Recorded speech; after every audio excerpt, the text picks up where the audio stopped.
মা ঘুম থেকে ওঠার আগেই বাড়ি থেকে বেরিয়ে এসেছি।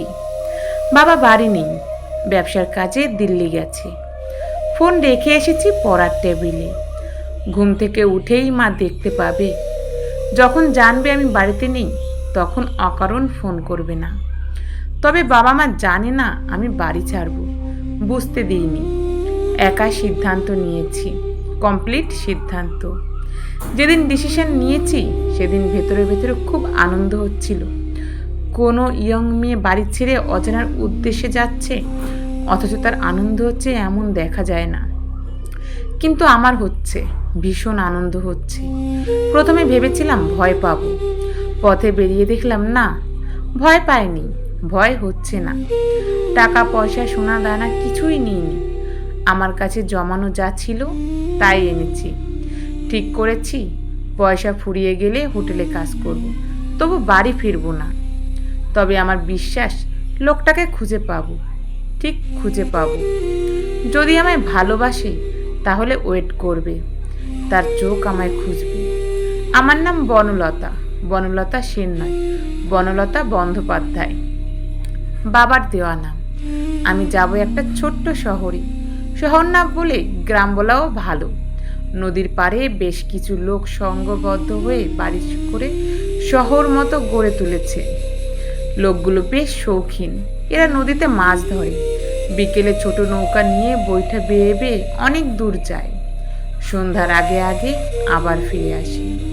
লোকটা এখনো আমায় ভালোবাসে কিনা জানি না, নাও ভালোবাসতে পারে। অনেক দিন খোঁজ খবর করি না, কথাও বলি না। একবার মায়ের চাপে অপমান করে তাড়িয়ে পর্যন্ত দিয়েছি। লোকটার চোখে জল নিয়ে বিদায় নেবার পর ভেতরে ভেতরে অনেক কষ্ট পেয়েছি।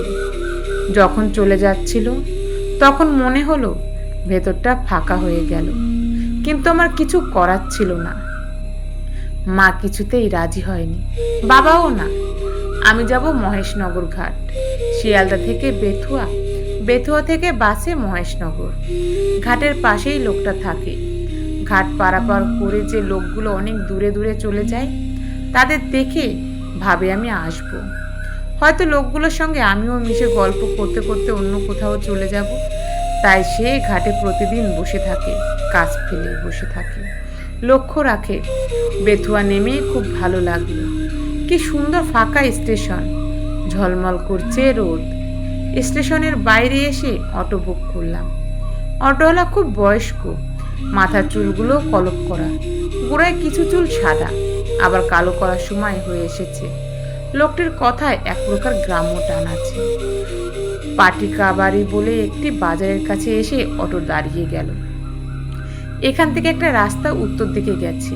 সেই দিকে তাকিয়ে লোকটা বলল, এই দিকে একটু গেলেই সারা মাঠে ধান পেকে আছে, তাকাও, দেখতে পাবে। অনেকক্ষণ দাঁড়িয়ে থাকলে শিয়াল দেখা যায়। লোকটা কি করে জানলো আমি মাঠ ঘাট প্রান্তর পছন্দ করি, আলপথে হাঁটতে পছন্দ করি? বীরপুর বলে একটি জায়গায় এসে অটো আবার দাঁড়ালো। দোকানে গিয়ে আগুন চেয়ে বিড়ি ধরালো লোকটি। এখনও সকাল 10টা বাজেনি। শীতের বেলা বলে জুবুথুবু হয়ে আছে লোকজন। কুয়াশা এখনও সবটা কাটেনি। মহেশনগর ঘাটে পৌঁছে গেছি। একদল বরযাত্রী বরকনে নিয়ে পার হবে বলে অপেক্ষা করছে। বউটির মাথায় তখনও শোলার মুটুক।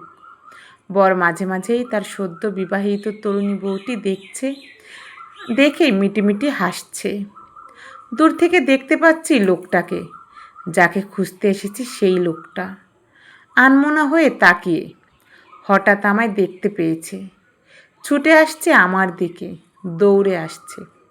বাকিটা আবার আগামীকাল।